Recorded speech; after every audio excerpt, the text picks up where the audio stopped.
요걸 좀 한번 짚어봐야 되지 않겠냐라는 생각이 들어요. 이제 지금 이게 이제 마치 대체의학식으로 또는 확인되지 않는 또는 과학적으로 검증되지 않는 이야기, 이런 것들에 대한 아이들한테 접근에 들어갈 때 얼마만큼 타당성 있게 접근해 나갈 것인가, 요거에 대한 불안감이 좀 있는 것 같아요, 선생님들한테. 지금 요 문제에 대한 것이 신선하긴 하되 이제 공적인 영역으로 들어오게 되면 그만큼에 대한 객관성과 과학성이 검증돼야 되는데 이게 얼마만큼 그렇게 되고 있는 것인가, 이거에 대한 고민이 하나 있는 거고요. 현실적으로는 우리 한국 사회 교육계 자체가 너무 빡빡하기 때문에, 일례로 뭔 법만 만들면 다 교육을 시켜야 됩니다. 선생님들을. 선생님들이 법적으로 지금 교육을 받아야 할 것이 한 1200시간인데요. 1년에. 이게 그걸 아이들도 우리도 교육받아야 돼요. 그래서 그것이 거의 스트레스로, 교육이 아니라 스트레스로 오고 있는 과정인 거고, 뭔 일만 터지면 이제 교육에서 뭔가를 대처해야 된다, 이렇게 좀 되고 있는 거죠. 더군다나 이제 학교가 케어까지 들어오고 있는 거잖아요. 아이들 케어 문제까지 들어오고 있는 상황에서 교육이 보육의 문제까지 같이 결부돼서 이제 들어오고 있는 과정, 이런 것들이 아주 엄청나게 밀려 들어오고 있는 상황에 아이 건강 문제를 들어볼 경향이 없는 거죠. 저희도 이제 여론조사 한번 해봤는데 청소년 자살 충동이 해년마다 증가하고 있어요. 2014년, 15년, 16년에도 현재 자살 충동률이 고등학생은 한 28% 정도 되거든요. 평균적으로 3번 이상 자살 충동을 느꼈다는 애들이 5% 이상입니다. 이게 이제 자살 충동의 핵심이 성적 비관 여사가 큰 거고요. 그리고 실제로 쉴 틈이 없다라는 거예요. 얘들이 이제 주장하는 것 중에 휴식 시간이 좀 있었으면 좋겠다. 학습으로 인해서 휴식 시간이 전혀 없다. 근데 여기에 의도는 좋았지만 스포츠 클럽이 들어왔어요.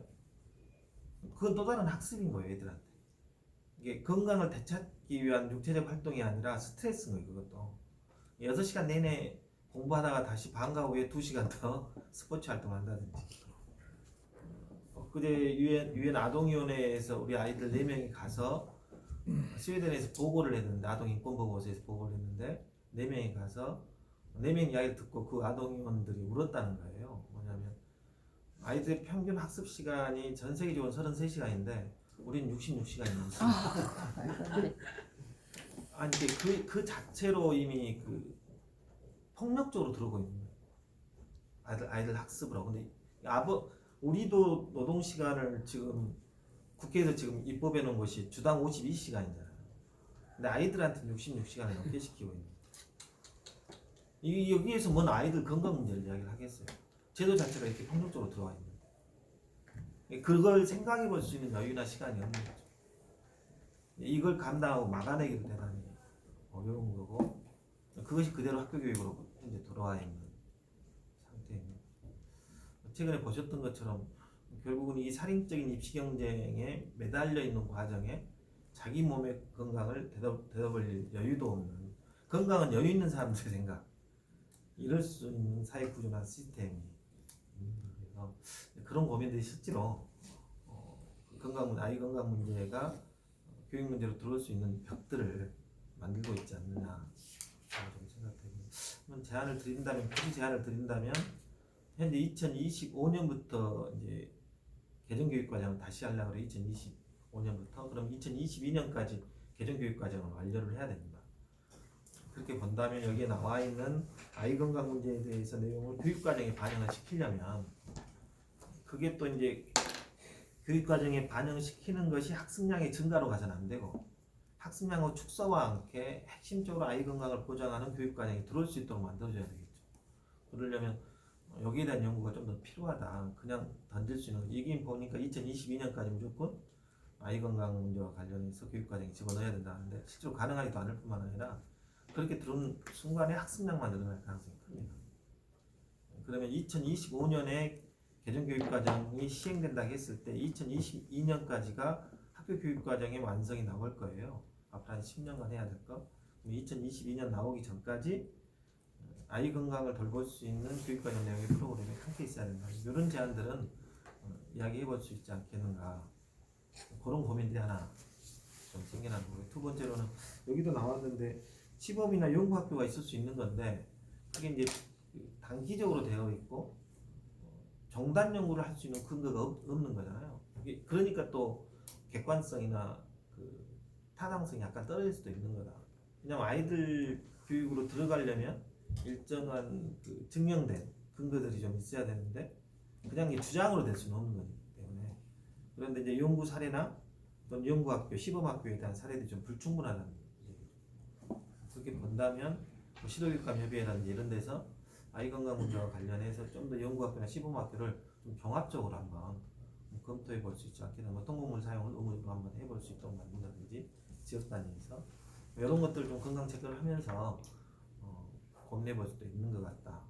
생각하고 당장 시행할 수 있는 것은 저희들도 이제 대안학교 문제가 좀 고민이 되던데 이게 이제 이게 그 아이들이 자폐층이라든지 아이들 자체가 갖고 있는 그 주의력 결핍증 자체에 대해서 앞으로 어떻게 할 것인가 이게 상당히 폭력적으로 나오기 때문에 최근에는 아이들한테도 그래서 이것들을 국가 차원에서 대안학교 차원으로 만들어서 직접 관리하는 것은 좀 의미 있다. 왜냐하면 지금 대안학교는 공립형 대안학교라고 하는 건 소위 그 학교 생활 부적응 학생들, 예를 들어 학교 생활이 어려운 학생들, 좀 껄렁껄렁한 학생이고 좀 사건화시키지만 사건을 많이 발생시키는 친구들을 대상으로 해서는 공립형 대안학교가 있어요. 그러나 어쨌든 건강 문제로 학교 생활이 어려움에도 불구하고 그것을 대안으로 제시하고 있는 학교는 현재 없는 거죠. 그런 면에서는 당장이라도 좀 제한할 수 있는 것은 공립형 대안학교는 현실적 정책으로 제한은 할 수 있겠다. 이런 고민입니다.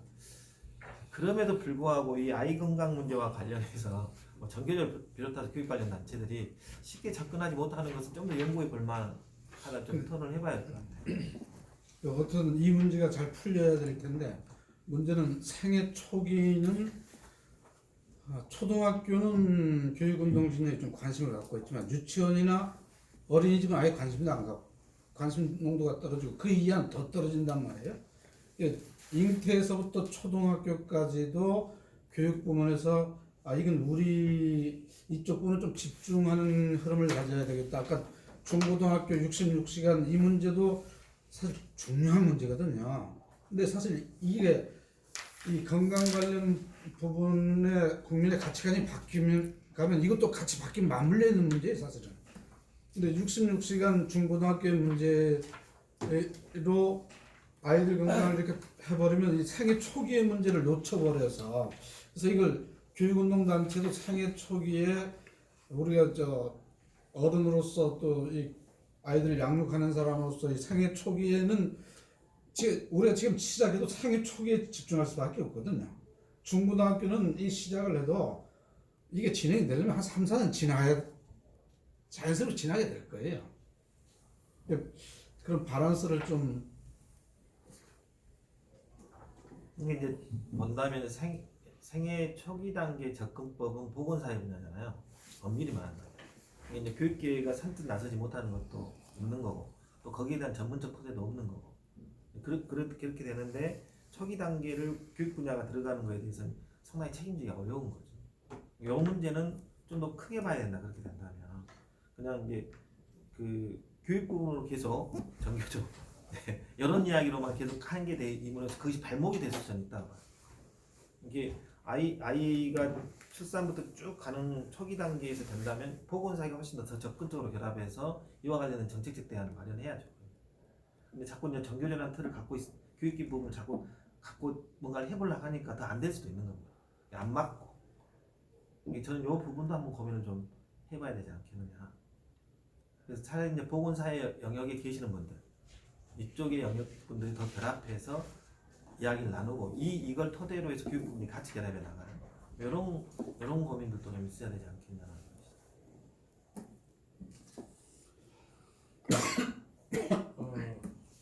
우리 정교조의 장 실장님께서 중요한 부분들을 지적을 해주셨습니다.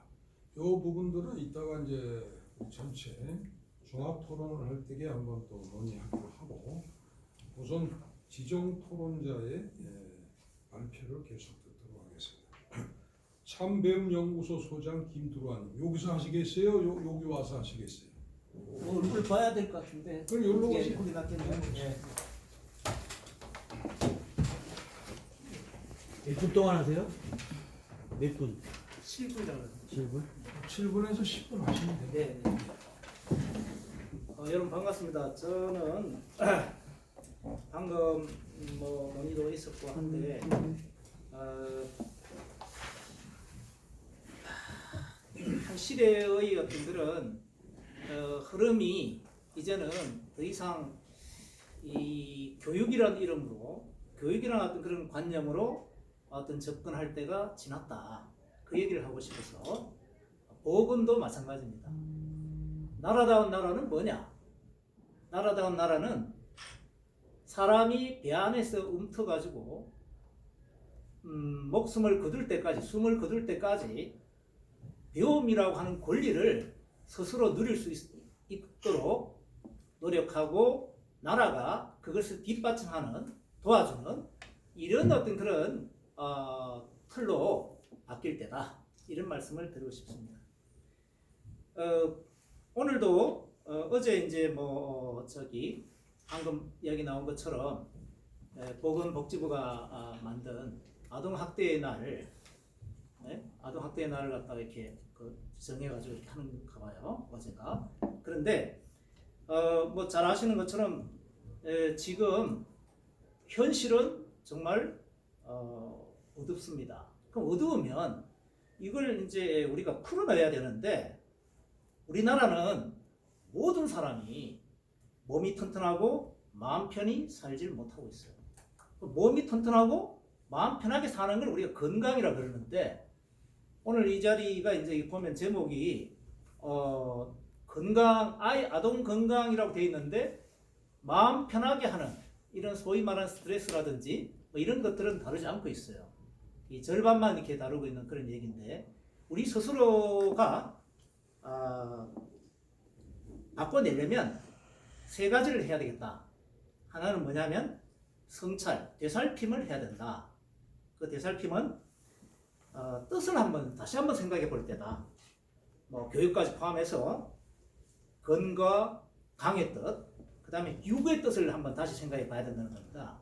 육이라고 하는 것이 교육도 있고 보육도 있고 양육도 있고 가르치고 보살피고 길러낸다고 하는 것이 우리가 여기에 갇혀 있으면 우리가 더 이상 나아갈 수가 없다.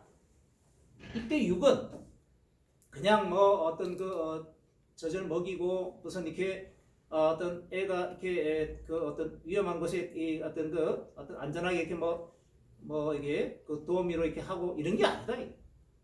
그것은 누리는 겁니다. 이제 더 이상 육을 그런 고정된 어떤 그런 뜻에 담아두지 말고 배움과 깨침과 놀이와 그래서 움직임이 있는 원래 움직이게 돼 있는 삶인데 그 움직일 수 있도록 도와주고 누릴 수 있도록 배움 누림을 갖다 우리가 펼쳐야 된다. 저는 그런 말씀을 드리고 싶습니다. 둘레저라는 사람이 프랑스에서 6.8혁명 하던 당시에 어떤 걸 했냐 하면은 생각을 달리 했어요.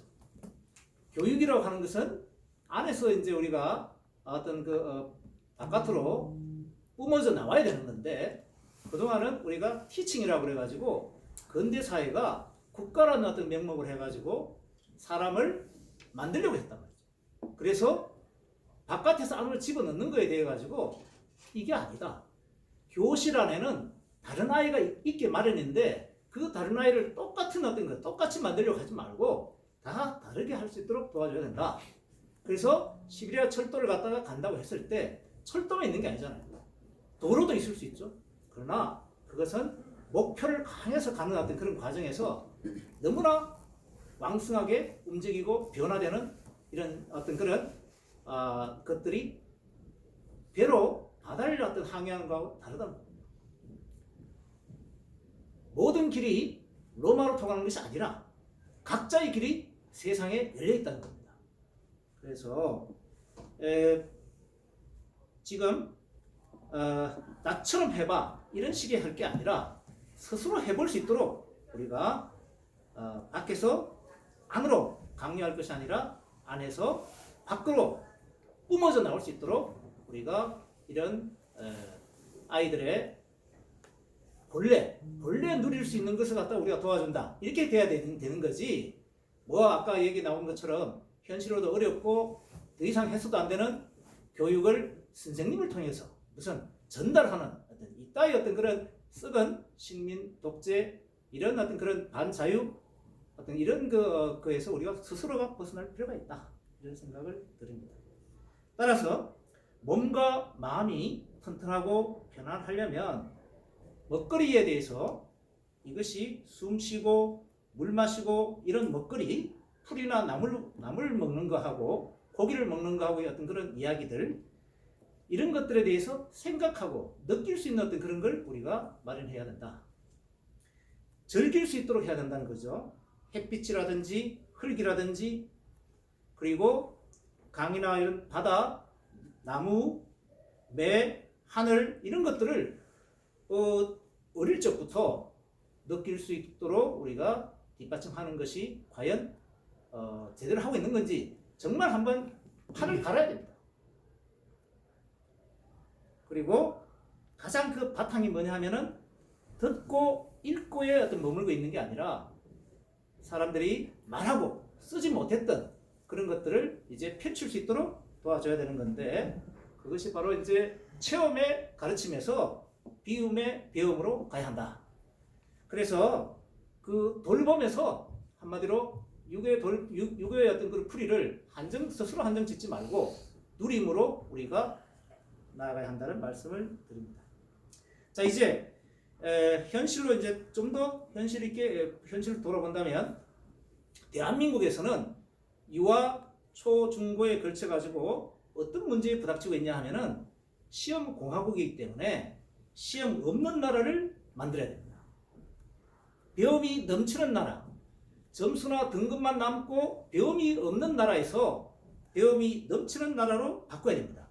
그래서 유아의 경우에는 놀이 중심으로 가야 하고 초등학교는 이미 하고 있는 과정을 중시하는 어떤 그런 배움을 제대로 해야 되고 중학교는 자유학기를 1학년이 아니라 2, 3학년 모두가 할 수 있도록 해야 되고 고등학교도 칸막이 교과목, 칸막이 시험 제가 오늘 이걸 갖고 왔지만 그 고등학교 어떤 그런 이 어떤 그 3학년을 마치는 마지막 단계에서 거의 다 소위 기말고사가 고르기 시험을 하고 있습니다.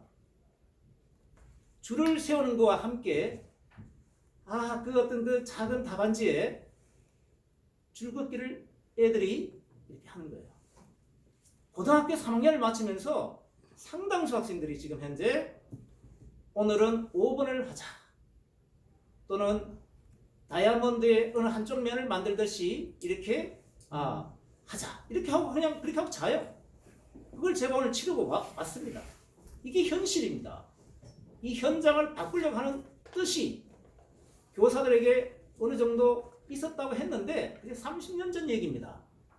30년 전 얘기에 우리가 마치 1987년 헌법이 오늘날 문제가 있듯이 정말 우리는 판을 바꿔야 됩니다.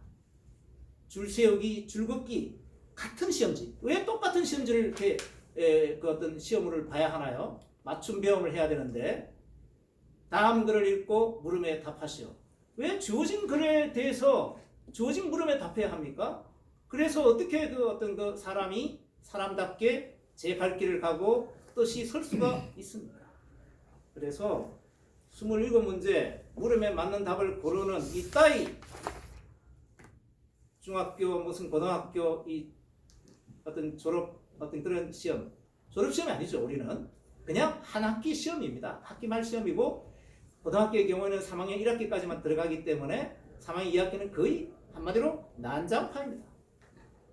자, 이런 현실에 대해서 우리는 시험을 통해서 배움과 자라남이 일어나지 않는다면 시험 속에서 쫓기듯 두려움을 갖다가 두려움 속에서 있을 것이 아니라 그 두려움을 떨칠 수 있어야 되고 재수, 삼수, n수라고 표현하는 이따위 어떤 틀을 갖다 우리가 그냥 놔두고 오늘 이런 이야기를 우리가 현장에서 어떻게 펼칠 것이냐. 그래서 제가 이 어떤 정책 제안서를 쭉 보면서 느낀 것은 이제 더 이상 사람들이 스스로 묻고 느끼고 이런 걸 도와주는 이런 쪽의 어떤 그런 바탕에서 학생이 학교에는 저는 그런 생각을 해요. 학교에는 교사는 없다. 물론 교장도 없습니다. 누가 있느냐? 학교에는 학생만 있을 뿐이다. 그러면 세상에는 그러면 교사나 무슨 뭐 이렇게 교수나 뭐 이런 사람들이 있는데 그 사람들은 어떤 거냐? 우리가 잘못 생각했다. 그 사람들은 한때 학생이었고 그래서 나는 더 이상 학생이 아니고 교사나 교수가 된다. 여기서부터 이 어떤 그런 터울이 지면서 특권 어떤 계급의 이익을 재생산하는 어떤 그런 글로 갔는데 이게 건강 문제에 적용을 해도 마찬가지라는 거예요. 그래서 보건사회부에 맡긴다고 해서 한국 사회의 어떤 그런 이 몸 튼튼 마음 편안한 어떤 그런 것이 이루어지느냐? 절대 그럴 수 없다. 그러면 어떻게 되느냐? 스스로 몸이 튼튼하고 마음을 편안하게 누릴 수 있는 것을 먼저 깨친 사람들이 조금씩 어떤 뜻을 일깨워야 한다는 거고 그것은 말로 하는 게 아니고 이제 살맛이 나게끔 살맛 나는 배움을 우리가 하나의 본보기로 노력하는 게 아닌가. 그래서 여기 자료에 보시면 10쪽에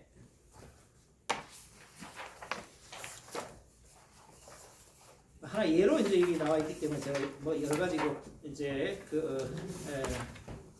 나이대별로 이렇게 돼 있는데 한마디로 제가 볼 때는 산다는 게 뭔지 어떤 산다는 게 살맛이 나야 되는데 그 어떤 살만해야 되는데 그걸 지금 다들 이렇게 힘들게 다들 어렵게 살고 있는데 이 얘기가 예를 들어서 고등학교 국어과 지문에서 다룰 필요가 있다. 대학 교양 과정에서 기본 교육을 실시해야 된다. 정말 이거는 낡은 생각이에요. 학생이 스스로 내 몸 배움, 내 마음을 다스리는 마음 배움 이런 배움이 일어날 수 있도록 우리가 어떻게 하면 도와줄 수 있을 것인가 이런 걸로 이렇게 딱 차도 지금 이게 우리 좀 바쁜데 자 그래서 저는 마무리하면서 일본 사람들은 행복이란 말을 썼어요. 우리나라는 쓴 적이 없대요. 근데 일본 사람들이 해피니스를 갖다가 행복이라고 이렇게 옮겼는데 그것을 어쨌든 이 무라카미 하루키인가 이 사람이 어느 날 소확행이라고 하는 말을 썼어요. 그래서 그게 작지만 뭐 확실한 행복이다 이렇게 돼 있는데 이거는 뭐냐면 살맛을 느끼는 거예요. 그 사람은 누구나 어떤 때때로 그걸 느끼게 될 수 있는데 그런 것을 우리가 표현은 안 했지만 우리가 옛날부터는 뭐라고 하니까 살맛 난다 그랬습니다. 그래서 우리가 산다는 거에 대해 가지고 그래서 산다는 것은 죽은 거와 산다는 것이 무슨 뜻이 있는지 사람을 살려내고 사람이 스스로 살아나고 사람이 살고 싶고 살만하다 이렇게 그렇게 느끼지 못하는 상태를 느낄 수 있도록 도와주는 것 여기에 우리가 이 보건의 어떤 건강의 어떤 그런 여러 가지 논의에 저는 이 뜻을 제대로 한번 우리가 밝힐 수 있고 그런 자리를 제가 또 그런 기회가 되면 자세하게 이렇게 좀 풀을 수 있으면 좋겠고 그런 것이 이제 뜻을 먼저 다지고 우리가 한번 그런 이야기를 갖다 펼쳐 나갈 때 길이 보이지 않겠나 저는 그런 생각을 했습니다. 자 그래서 세상에 사람이 살아나가면서